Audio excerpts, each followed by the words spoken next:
হলে রাহুল ঢুকতেই দর্শকদের উন্মাদনা। বন্ধ করে দিতে হয় নাটক। সহ্য করতে না পেরে কোমায় চলে গিয়েছিলেন অভিনেতা রাহুল বন্দ্যোপাধ্যায়ের বাবা। কী ঘটেছিল নিজেই দাদাগিরির মঞ্চে এসে জানিয়েছিলেন অভিনেতা। বিস্তারিত জানাচ্ছি এই প্রতিবেদনে। বন্ধুরা, চ্যানেলে নতুন হলে চ্যানেলটি সাবস্ক্রাইব করে রাখতে পারেন ও ভিডিওটি শেয়ার করতে পারেন। রূপলী পর্দায় পা তো রেখেছিলেন অনেক দিন আগেই, তবে তাকে খ্যাতির শীর্ষে পৌঁছে দিয়েছিল চিরদিনই তুমি যে আমার। রাজ চক্রবর্তীর পরিচালনায় তৈরি এই সিনেমা তাকে যেন এক জাদুকাঠির ছোঁয়ায় করে তুলেছিল নায়ক।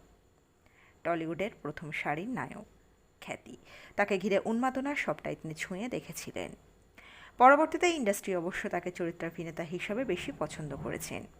একের পর এক চ্যালেঞ্জিং চরিত্রে তিনি অনায়াসেই দর্শকদের মন জয় করেছিলেন। রাহুল অরুণোদয় বন্দ্যোপাধ্যায়। তবে ব্যক্তিগত জীবনটা মোটেই সহজ ছিল না অরুণোদয়ের। চিরদিনে তুমি যে আমার ছবিটিই তাকে দিয়েছিল রাহুল পরিচিতি। অভিনেতার আসল নাম অরুণোদয়, কিন্তু যখন চিরদিনে তুমি যে আমারের নায়ক হলেন তিনি, প্রযোজনা সংস্থা থেকে ঠিক করা হলো অরুণোদয় নাম বড়ই কঠিন। শাহরুখ খানের ফ্যান, তাই অরুণোদয় নাম থেকে নাম বদলে হলো রাহুল। আর তারপরেই সেই স্বপ্নকে ছুঁয়ে দেখার সফর। চিরদিনে তুমি যে আমার খ্যাতির শিখরে পৌঁছে দিয়েছিল রাহুলকে। তবে তার শিকড় ছিল নাটকের মঞ্চে। বাবা বিশ্বনাথ ব্যানার্জি ছিলেন নাটকের মঞ্চের মানুষ, কিন্তু এই নাটকের মঞ্চেই ঘটে গেল দুর্ঘটনাটা। সেটা ছিল বিশ্বনাথ বন্দ্যোপাধ্যায়ের শেষ প্রযোজিত নাটক। মঞ্চে তখন অভিনয় চলছে। সেই সময়েই হঠাৎ প্রেক্ষাগৃহে ঢুকে আসেন রাহুল ওরফে অরুণোদয় বন্দ্যোপাধ্যায়। বাবা থিয়েটার দেখতে ছেলে আসবে, এ আর নতুন কি, কিন্তু অবাক করার মতো বিষয়টা সেখানেই। সেই সময় সদ্য মুক্তি পেয়েছে চিরদিনই তুমি যে আমার। রাহুলকে ঘিরে তখন উন্মাদনা তুঙ্গে। প্রেক্ষাগৃহে রাহুল এসেছে, সিনেমার নায়ক এসেছে, এই কথা ছড়িয়ে পড়তে উত্তেজিত হয়ে ওঠেন দর্শকেরা। পর্দা নায়ককে একবার দেখার জন্য হুড়োহুড়ি পড়ে যায় প্রেক্ষাগৃহে। নায়ককে একবার দেখার জন্য, তার থেকে অটোগ্রাফ নেওয়ার জন্য সবাই কার্যত পেছন ফিরেছেন মঞ্চের দিক থেকে। সবার চোখই রাহুলের দিকে। পরিস্থিতি এমন হলো যে বন্ধ করে দিতে হলো মঞ্চাভিনয়। ঘটনায় প্রচণ্ড মুষড়ে পড়েন রাহুলের বাবা। তার মনে হয় পর্দার নায়কের দুতির কাছে হেরে গেল মঞ্চাভিনয়। ঘটনার অভিঘাত সহ্য করতে না পেরে 7 দিনের মধ্যে কোমায় চলে যান বিশ্বনাথ বন্দ্যোপাধ্যায়। এই ঘটনায় ভীষণ ভেঙে পড়েন রাহুল। বাবার এই পরিস্থিতির জন্য নিজেকেই দোষী করতে থাকেন। সরে আসেন পর্দা থেকে, বন্ধ করে দেন কাজ। পরবর্তীতে মা ও স্ত্রীর হাত ধরে ফের জীবনের মূল স্রোতে ফিরেছিলেন রাহুল। কারণ মদ গাঁজার নেশায় ডুবে গিয়েছিলেন রাহুল। ইন্ডাস্ট্রির আরও এক অভিনয়, অনেক লেখা পাওয়ার ছিল তাঁর থেকে, কিন্তু জীবনের হিসেব কোনোদিন যেমন মেলে না, মিলিয়ে দিয়ে যেতে পারলেন না রাহুলও। বাবার সম্পর্কে আরও অনেক কিছু লিখেছিলেন রাহুল তার সোশ্যাল মিডিয়া পেজে। চলুন সেই বিষয়ে আলোকপাত করা যাক। রাহুল লিখছেন, আলো চলে যাওয়াকে আমাদের সময় বলতো লোডশেডিং। তা সেই লোডশেডিংয়ে ডুবে আছে পাড়া। বেশিরভাগ বাড়িতে তখনও মোম বা হ্যারিকেনই সম্বল। দোলাতার ধূপধাপ শব্দে চলতে থাকা জেনারেটর থেকে আলো নেওয়ার বিলাসিতা তখন খুব কম বাড়িই করত। তাই অবিমিশ্র অন্ধকারে না হলেও আলোর আধিপত্য নেহাতি কম। আমি আর মা বারান্দায় দাঁড়িয়ে গল্প করছি, হঠাৎ পাড়ার মোড়ে দেখলাম একটা পুতুলের মতো লোক এসে দাঁড়ালো। ছোট্ট চেহারা, মাথায় মনে হলো একটাও চুল নেই, কাঁধে একটা কি যেন রাখা। ক্রমশ দেখলাম লোকটা আমাদের বাড়িতে ঢুকছে, আর মা হাসতে শুরু করেছে চিনতে পেরে। ঠিক সেই সময় আলো ফিরে এলো।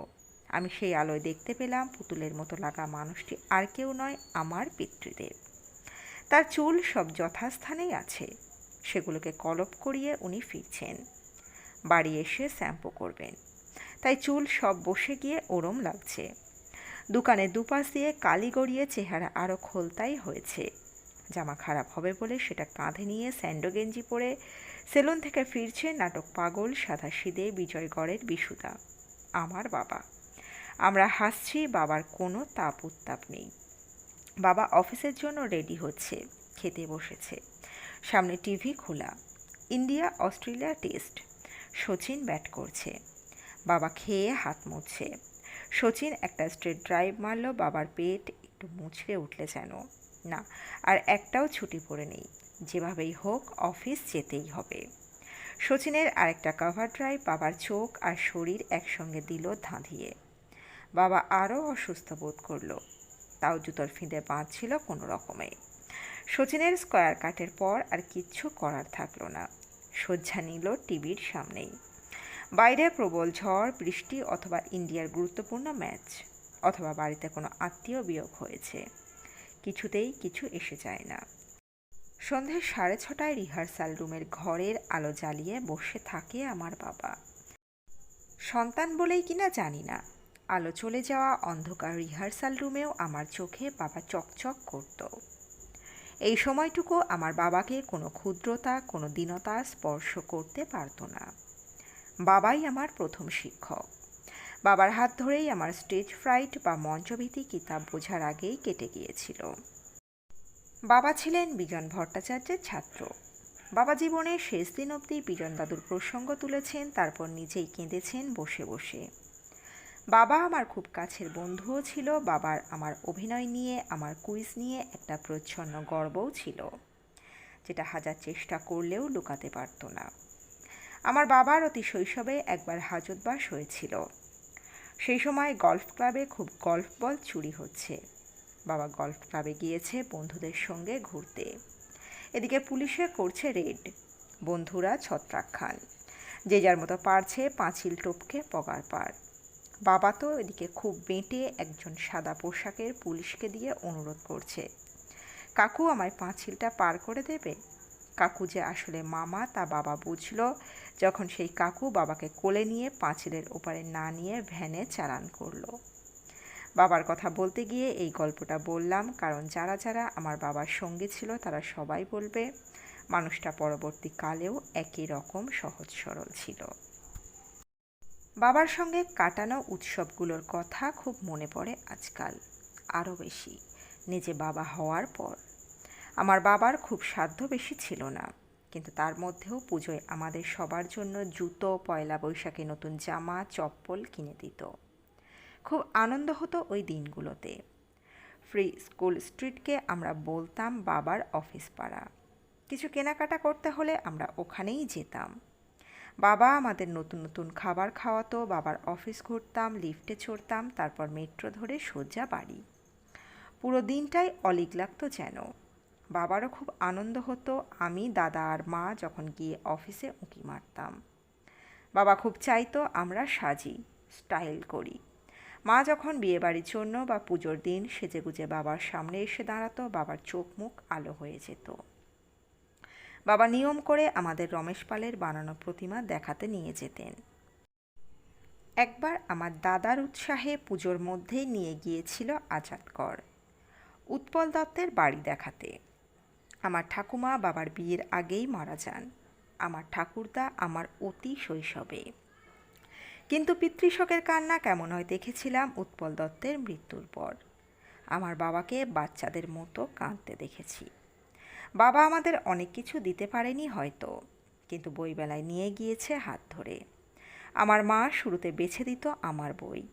বাবা নিয়ে গিয়েছে একাডেমিতে মাধব, মালঞ্চি, কন্যা দেখাতে, টিকটিকি দেখাতে, ফুটবল, সুজন বাদিয়ার ঘাট, আরও কত অজস্র দারুণ সব প্রোডাকশান দেখাতে।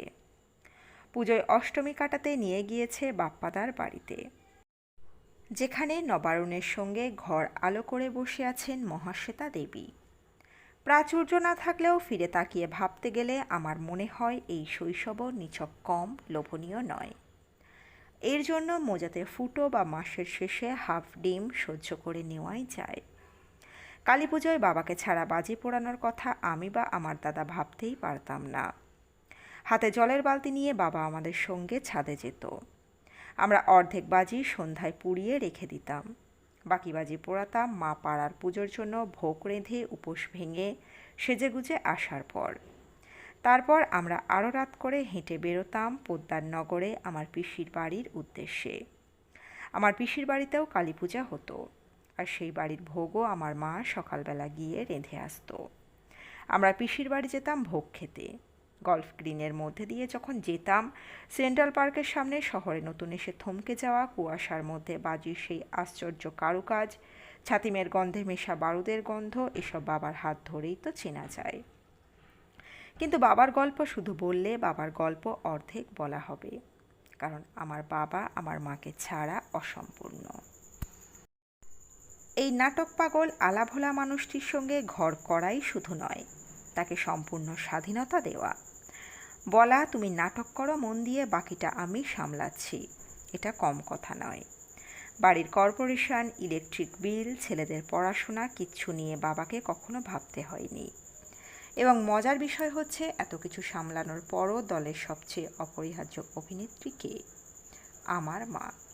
আমার বড় পিসি আর মেজ পিসি আমার বাবাকে কখনো মায়ের অভাব বুঝতে দেননি। আমার বাবা মাত্র 56 বছর বেঁচেছেন। নাটক তাকে অনেক যন্ত্রণা দিয়েছে, রক্তাক্ত করেছে বারবার, কিন্তু নাটক যেই কোলে তুলে আদর করেছে একটু, বাবা নাটককেই নিজের সবটা দিতে চেয়েছেন। বাবা আমাকে কখনো মিথ্যে বলতো না, শুধু শেষবারের কথাটা আমি আজও বিশ্বাস করি না। বাবা কোমায়, আমাকে ডাক্তার বলায় আমি চেঁচিয়ে বলেছিলাম, বাবা ওঠো, নাটক করবে না। বাবা অচেতনতার কোন গভীর থেকে বলেছিল কথাটা আমি আজও জানি না। চোখ বন্ধ করেই বলেছিল, নাটক আর না, নাটকে বড় কষ্ট। আমি বুঝে গিয়েছিলাম এই মানুষটাকে আর ফেরাতে পারবো না, কিন্তু আমি বাবার কথায় বিশ্বাস করি না। কেন বললাম? নাটকে বড় কষ্ট হতেই পারে, কিন্তু নাটক আর না, কথাটা ডাহা মিথ্যে। বিশ্বনাথ ব্যানার্জিকে জীবন যতবার সুযোগ দেবে সে শুধু নাটকই করবে। বন্ধুরা, আজ রাহুল বন্দ্যোপাধ্যায়ও আর নেই। কেমন লাগলো তার বাবার প্রতি এই স্মৃতিচারণা? কমেন্ট বক্সে কমেন্ট করে জানাতে পারেন। এই প্রতিবেদনে ছিল এতটুকুই। দ্রুত ফিরে আসবো এরকম নতুন কোনো প্রতিবেদন নিয়ে।